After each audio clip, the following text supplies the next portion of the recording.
सातपूरनंतर इंदिरा नगरातही काही तासातच खून. कॅफेमध्ये 22 वर्षीय तरुणाची निर्घृण हत्या. खुनाच्या घटनांनी नाशिक हादरलं. इंदिरानगर पोलीस ठाण्याच्या हद्दीत गुरुवारी 25 सप्टेंबर रोजी दुपारी पाथर्डी रोडवरील सेल पेट्रोल पंपाजवळील एका कॉम्प्लेक्समधील कॅफेमध्ये 22 वर्षीय तरुणाची निर्घृण हत्या करण्यात आली. या घटनेमुळे परिसरात एकच खळबळ उडाली आहे.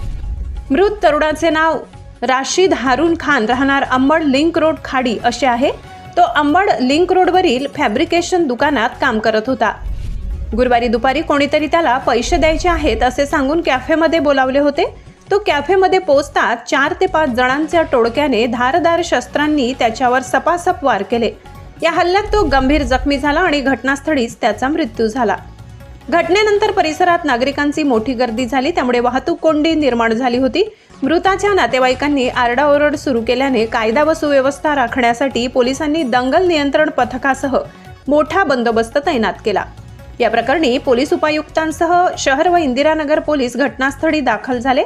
खून करणाऱ्या गुंडांचा शोध सुरू असून परिसरातील सीसीटीव्ही फुटेज तपासले जात आहेत. रात्री उशिरापर्यंत इंदिरानगर पोलिसांकडून खुनाचा गुन्हा दाखल करण्याचे काम सुरू होते.